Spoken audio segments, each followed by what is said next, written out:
রাতে আমার শ্বশুরের ঘর থেকে চিৎকারের শব্দ আসতে থাকত। আমার শাশুড়ি তো কবেই মারা গিয়েছিলেন। শ্বশুরের রহস্য জানার জন্য আমি তার ঘরে লুকিয়ে পড়লাম। এরপর শ্বশুর যা করলেন, ছি ছি। যখন আমি প্রথমবার হৃদয় কেঁপে ওঠা আওয়াজ শুনেছিলাম, তখন আমি ভীষণভাবে ঘাবড়ে গিয়েছিলাম। আমি গভীর ঘুম থেকে হড়বড় করে উঠে বসে পড়েছিলাম, আর চিৎকার করার আওয়াজ পুরো প্রাসাদবাড়ির মধ্যে শুনতে পাওয়া যাচ্ছিল। তার চারিদিকে ছিল নিস্তব্ধতা। আমার ঘরে খুব অন্ধকার ছিল। আমি হাত বাড়িয়ে কোনোরকমে পাশের টেবিল ল্যাম্পটা জ্বালিয়ে দিলাম। আমি ঘড়ির দিকে তাকালাম, রাত 2টো বাজে। তখন সেই সময় কান্নার শব্দ শোনা যাচ্ছিল। আমি অবাক হয়েছিলাম যে আমার পাশে শুয়ে থাকা আমার স্বামী বিরাট তখনও গভীরভাবে ঘুমিয়েছিল। এত কোলাহলে সে ঘুমিয়েছিল কি করে? গতকালই তো আমি বিরাটের বধূ হয়ে এই বাড়িতে এসেছি। বিরাটকে আমি খুব ধুমধাম করে বিয়ে করেছি। আমি খুব ধনী পরিবারের পুত্রবধূ হয়েছিলাম। আমি নিজেও ধনী পরিবার থেকেই এসেছিলাম। আমার শ্বশুর খুব যত্নশীল মানুষ ছিলেন। আমি তার আচরণ খুব ভালো করেই জানতাম। বিরাটের সঙ্গে আমার প্রেম করে বিয়ে হয়েছিল। একটা বিয়েতে আমরা একে অপরকে পছন্দ করেছিলাম এবং সেখান থেকেই ফোনে কথা বলা শুরু হয়। আমরা দুজনেই ধনী পরিবারের ছিলাম, তাই এই সম্পর্ক নিয়ে কেউ আপত্তি করেনি। এটা ছিল আমার বিয়ের প্রথম রাত, আর সেই রাতেই আমি এই আওয়াজ শুনেছিলাম। একটা মেয়ের চিৎকার শোনা গেল, যেন সে কাউকে সাহায্যের জন্য ডাকছে। প্রথমে তো আমি ভাবলাম ঘর থেকে বের হয়ে দেখি যে ওটা কার কণ্ঠস্বর। এই সময় এত জোরে কে চিৎকার করছে? কিন্তু আমি ছিলাম একদিনের নতুন বউ, তাই এভাবে দুম করে ঘর থেকে বের হওয়াটা কি ঠিক হবে? আধ ঘন্টা ধরে সেই কণ্ঠ প্রতিধ্বনিত হতে থাকে, আর তারপর সব শান্ত হয়ে গেল। বিরাটের ঘুম দেখে আমি তো পুরো অবাক হয়ে গেলাম। এত কোলাহলে সে কিভাবে ঘুমোতে পারল? কিন্তু কিছুক্ষণ পর আওয়াজ আসা এমনভাবে বন্ধ হয়ে গেল যেন কোনোদিন কোনো শব্দই হয়নি। আমি আবার শুয়ে পড়লাম, আর ততক্ষণে ঘুম আমার চোখের থেকে অনেক দূরে চলে গিয়েছিল। আমার মন সেই চিৎকার করা মেয়েটির দিকে বারবার চলে যাচ্ছিল। সে কে ছিল? আর সে এভাবে কাঁদছিল কেন? আর তার কণ্ঠে সবাই চুপ কেন? নইলে এতক্ষণে তো হাঙ্গামা শুরু হয়ে যাওয়ার কথা। তারপর আমার একটু ভয় লাগতে লাগল, কারণ যেখানে এই প্রাসাদটি তৈরি হয়েছিল সেখানে চারপাশে শুধু বন ছিল। গ্রাম তো ছিল 3-4 মাইল দূরে। শহরে থাকতে হবে বলে কয়েকদিনের জন্য আমি গ্রামে এসেছিলাম। বিয়ের আগে এটাই ঠিক হয়েছিল। আর শহরেও ওদের বাংলোটা খুব সুন্দর ছিল। আর প্রাসাদ তো এত বড় ছিল যে কি জানি এখানে কতগুলো ঘর তৈরি করা হয়েছিল। এখানকার বাগানটি অনেক বড় করে তৈরি হয়েছিল। এই বাড়িতে ঢোকার সাথে সাথেই আমার মনে হতে লাগলো যে এটা কোয়েনা একটা বড় প্রাসাদ। আমি শুধু একটু তাকিয়ে দেখেছিলাম, কিন্তু এখানকার ঐশ্বর্য দেখে আমার চোখ মুগ্ধ হয়ে গেল। আমার ঘর ফুল এবং মোমবাতি দিয়ে সজ্জিত ছিল। আমি নিজেকে নিয়ে যত বেশি গর্বিত ছিলাম, ততই যেন কম ছিল। আমাদের দুজনকে দেখে সবাই বলত চাঁদ সূর্যের জুটি। কিন্তু আজ রাতে যা শুনলাম, আমার মাথা কাজ করা বন্ধ করে দিয়েছিল।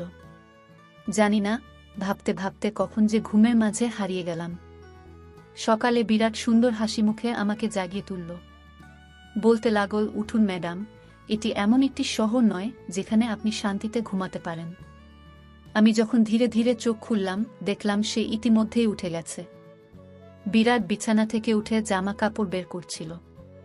আমাকে বলা শুরু করল যে তোমার কাপড় ড্রেসিং রুমে আছে, সেখানেই তোমাকে পড়তে হবে। এই কথা বলে সে ওয়াশরুমে চলে গেল। আমি আরাম করে উঠে বসে পড়লাম। প্রথমে তো আমার এমন মনে হয়েছিল যে গত রাতের কথাটা আমার কোনো বাহানা বা মনের ভুল। আমি ওই কথাটাই ভাবতে ভাবতে ড্রেসিং রুমে চলে গেলাম, যেটা আমারই ঘরের সাথে বানানো হয়েছিল। এত ভারী পোশাক দেখে আমার চোখ ছানাবড়া হয়ে গেল। ফ্রেশ হয়ে অনেক কষ্টে সেই জামাটা আমি পরলাম। বিরাট যখন ঘর থেকে বেরিয়ে গেল, কিছু মেয়ে আমাকে জিজ্ঞেস করে আমার রুমে এসে আমাকে গয়না পরিয়ে দিল, আমায় সাজিয়ে দিয়ে গেল। আজ আমি যখন ড্রেস পরে বের হলাম, তখন আমার শ্বশুর আমার সামনে সোফায় বসেছিলেন। তিনি আমাকে দেখে হাসতে লাগলেন। তারপর আমার কাছে এসে আমার উপর কয়েক হাজারের নোট বর্ষণ করে আমাকে স্বাগত জানালেন। তারপর আমাকে বাইরে নিয়ে যাওয়া হলো, যেখানে গ্রামের মহিলারা আমাকে দেখার জন্য অপেক্ষা করছিল। জানি না কতক্ষণ তারা প্রচণ্ড রোদ বসেছিল আমাকে এক ঝলক দেখার জন্য। আমার শ্বশুর বলতে শুরু করলেন যে তিনি আমাদের বাড়ির নতুন মালকিন, বিরাটের স্ত্রী। সমস্ত মহিলা আমাকে নমস্কার জানাতে শুরু করলেন। সেখানে বেশি সময় থাকতে পারলাম না। প্রখর সূর্যের তাপ আমার অবস্থা আরও খারাপ করে দিল। তাড়াতাড়ি আমি আমার ঘরের ভিতরে ঢুকে পড়লাম আর এসি অন করে বসলাম। দিনভর একটানা মানুষ আশা করতে থাকল। বিরাটের সাথে আমার দেখা হয়েছিল শুধু গতরাতেই, নইলে সারাদিন সে বিভিন্ন পুরুষদের সঙ্গেই ছিল। গ্রামের আরও কিছু আচার অনুষ্ঠান আছে। এখানে স্বামী স্ত্রী একে অপরের সাথে কম সময় কাটায় এবং অন্যদের সাথে বেশি সময় কাটায়। আমার ক্ষেত্রেও তাই হয়েছে। রাতে আমি ক্লান্ত হয়ে পড়েছিলাম। সেজন্য আমি শুয়ে পড়ার সাথে সাথেই ঘুমিয়ে পড়লাম, আর বিরাট আমাকে বলতে লাগল যে গ্রামের পরিবেশ দেখে তো তুমি বিরক্ত হয়ে গেছ। সে আমার দিকে আদর করে তাকাল, তারপর আমি চোখ খুলে একটু হেসে দিলাম। আমি বললাম, বিরাট, এবার তাড়াতাড়ি শহরে ফিরে যাওয়ার কথা ভাবো। আমি এমন পরিবেশে অভ্যস্ত নই।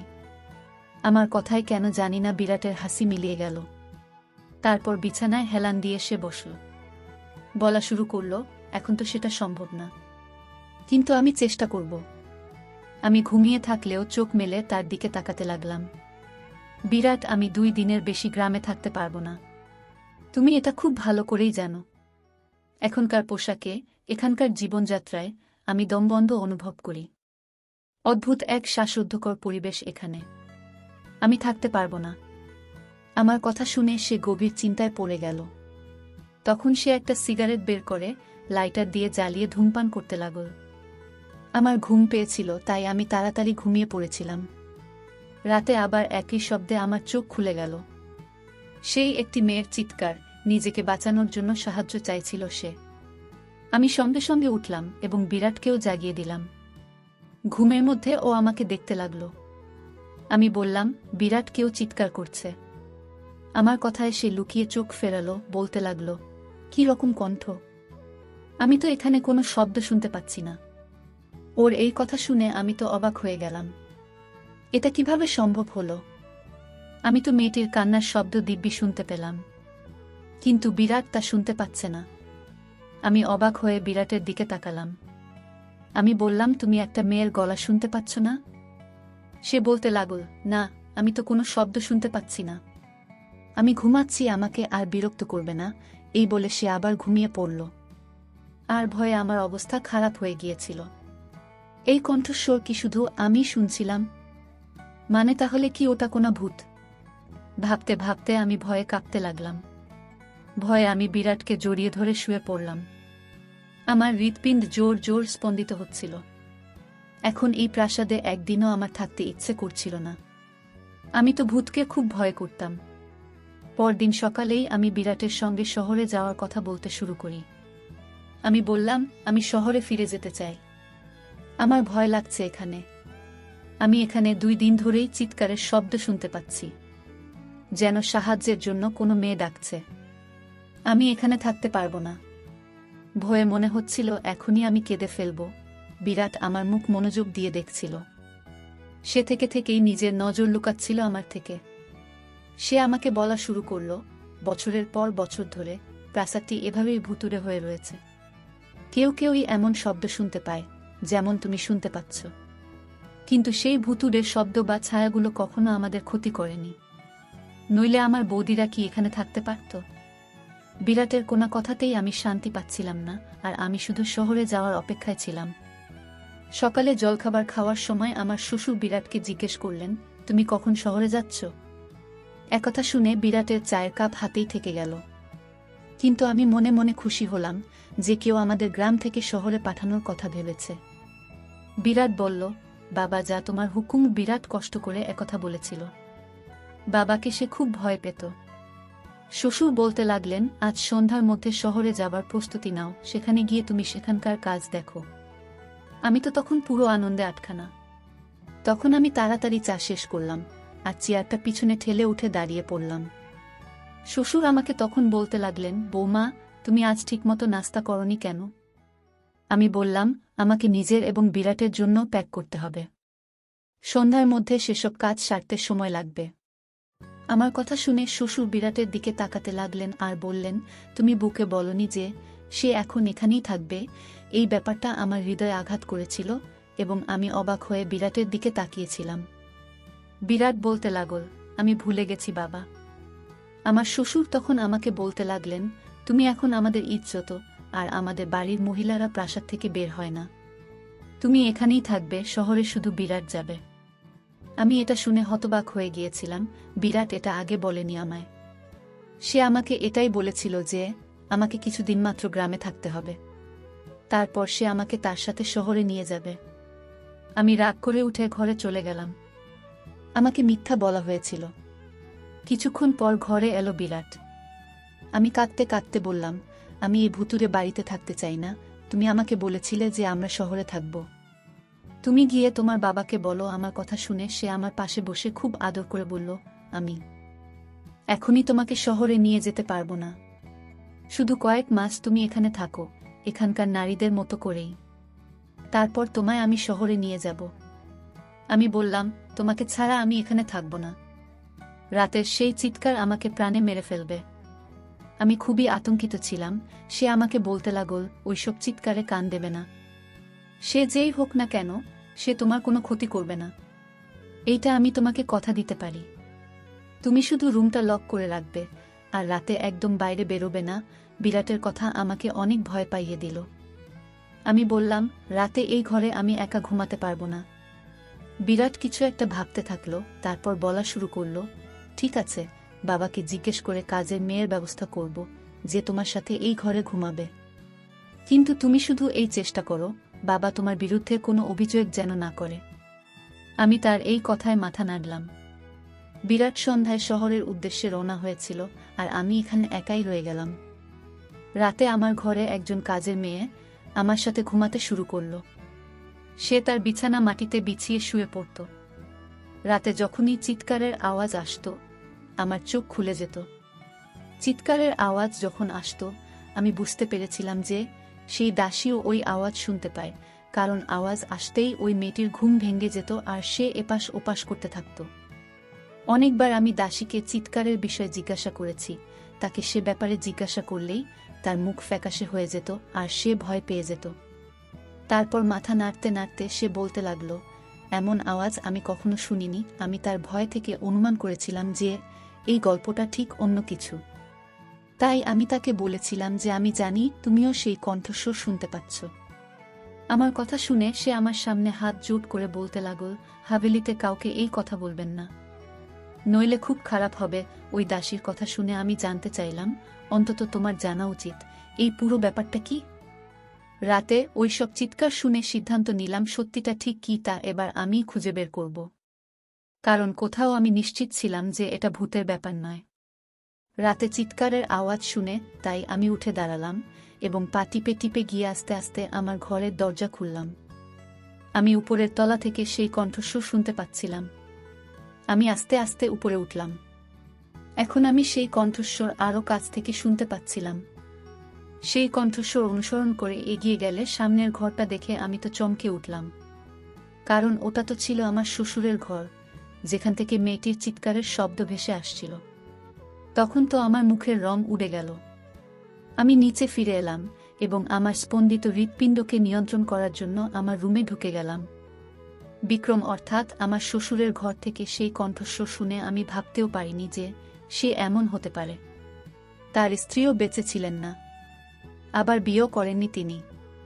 দুনিয়ার সামনে তো তিনি এত বড় ছিলেন, তাহলে ওই শব্দ। আমি নিজের সাথে কথা বলতে লাগলাম। তার প্রতি আমার অনেক শ্রদ্ধা ছিল। আমি তাকে এভাবে ভাবতেও পারিনি। আমার চোখ দিয়ে জল পড়তে লাগল। বিছানায় বসে আমি কাঁদতে লাগলাম। আমার শ্বশুর কি তাহলে মহিলাদের সাথে? না না, এটা কিভাবে সম্ভব? গ্রামবাসী তাকে অনেক সম্মান করে। তাহলে এটা কি ছিল? এই যে রূপটা নিজের চোখে আজ নিজের চোখে আমি দেখলাম। সারা রাত আমি জেগেই কাটিয়ে দিলাম, কারণ আমি তাদের সম্পর্কে এমন ভাবতেও পারিনি। সকালের নাস্তায় উনি সেভাবেই বসলেন। আমার চোখ দেখে চা খেতে খেতে বললেন, বিরাট আমার পুত্রবধূর সঙ্গে ফোনে কথা বলেনি, তাই আমার বৌমা কাঁদতে কাঁদতে চোখ ফুলিয়ে ফেলেছে। আমি তার কথার কোনো উত্তর দিলাম না। তিনি শেখথা বলতে বলতে নিজেই হাসতে লাগলেন। তারপর বললেন, বিরাট সেখানে খুব ব্যস্ত, তাই হয়তো সে ফোন করতে পারেনি। আমি তার কথায় কোনো উত্তর দিলাম না। আজ তো তার মুখটাও দেখতে ইচ্ছা করছিল না আমার। কিরকম দ্বৈত মুখের মানুষ সে। উনি দিনে একজন ভালো এবং সহৃদয় মানুষ সেজে থাকতেন এবং রাতে শুধু এটা চিন্তা করেই আমার শরীর কাঁপতে শুরু করে।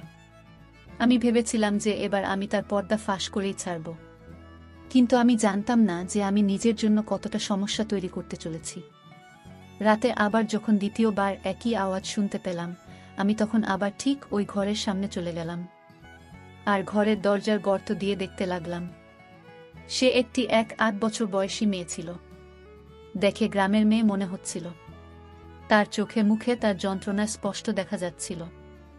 হাত জোর করে সে তার সম্মান ভিক্ষা করছিল, চিৎকার করছিল সে। কিন্তু আমার শ্বশুর নির্দয়ভাবে তার গায়ের ওড়না খুলে ফেলে দেন। এর বেশি আমি দেখতে পারছিলাম না। আমি পিছনে ফিরে চলে আসলাম। যাই হোক, কোনোরকমে আমি সেই রাত কাটিয়েছি। সকালে বিরাটকে ফোন করলাম। আমি বললাম, তুমি আমাকে এত বড় মিথ্যা কথা বললে। তুমি তো বলেছিলে প্রাসাদে আত্মা আছে, যদিও এরকম কিছুই নেই। সেই চিৎকারগুলো গ্রামের নিরীহ মেয়েদের, যারা তোমার বাবার লালসার শিকার হয়। আমার মুখে যা আসছিল বিরাটকে সব খুলে বললাম। আমার কথা শুনে রেগে গিয়ে সে বলতে লাগল, মুখ বন্ধ রাখো, যেমন প্রাসাদের সব লোকেরা মুখ বন্ধ রাখে। অন্যথায় বিক্রমের ক্ষমতা সম্পর্কে তোমার ধারণা নেই। সে তোমাকে প্রাণে মেরে ফেলবে। বিরাটের কথা শুনে যতই অবাক হলাম ততই কম। তার মানে সে তার বাবার সম্পর্কে সব জানত। ফোনটা আমি বন্ধ করে দিলাম। অশুভ ঘটতে দেখে সে চুপ করে থাকল কি করে? আমি শুধু একটি প্রমাণ চেয়েছিলাম, কারণ এখানে এমন কেউ ছিল না যে বিক্রমের বিরুদ্ধে একটি শব্দ উচ্চারণ করবে। তাই আমি রাত নামার আগে অসুস্থতার অজুহাত তৈরি করলাম এবং নিজেকে আমার ঘরে বন্দি করে রাখলাম। আমি জানতাম কখন বিক্রম উপরে যায়। তাই আমি আমার পিছনের জানালা দিয়ে বেরিয়ে এলাম এবং পাইপ লাইন ধরে উপরে উঠে গেলাম। সেই সময় বিক্রমের ঘরের বাইরের জানালা খোলা ছিল। আমি সেই জানালা দিয়ে সেই ঘরে পৌঁছলাম এবং সেই ঘরটি কোনা নতুন বরের সজ্জিত ঘরের মতোই সাজানো ছিল। আমি সেই জানালার কাছে একটি কোণে লুকিয়ে রইলাম। রাত 2টায় বিক্রম ওই ঘরে এসে সামনের সোফায় বসলেন। কিছুক্ষণ পর তার চাকর একটা মদের বোতল এনে তার সামনে টেবিলে রাখল। মোবাইলের ক্যামেরা আমি অন করলাম। কিছুক্ষণ পর সেই ঘরে একটা 7 বছরের নিষ্পাপ মেয়ে এলো। সে কাঁদছিল। সে বারবার বলছিল যে সে তার পরিবারের সদস্যদের কাছে যেতে চায়। চাকরটা মেয়েটিকে ধাক্কা দিয়ে ঘরের ভেতরে ফেলে ঘর বন্ধ করে চলে যায়। বিক্রম খুব আরামে সোফায় বসে মেয়েটির অসহায়ত্ব দেখছিল, যে কিনা অঝরে কাঁদছিল। মেয়েটি দরজায় ধাক্কা দিচ্ছিল, নিজেকে বাঁচাতে সাহায্য চাইছিল। তার আর্তনাদ প্রতিধ্বনিত হচ্ছিল প্রাসাদের প্রাণহীন দেয়ালে। সেখানকার মানুষ এই নৃশংসতায় সম্পূর্ণ নীরব ছিল। মেয়েটি দরজা ধাক্কা দিতে দিতে ক্লান্ত হয়ে পড়লে বিক্রমের কাছে এসে হাত জোট করে বলতে লাগল, আমাকে ছেড়ে দিন, আমাকে ছেড়ে দিন বিক্রম সাহেব, আমাকে যেতে দাও, আমি তোমার মেয়ের বয়সী, আমার প্রতি করুণা করো।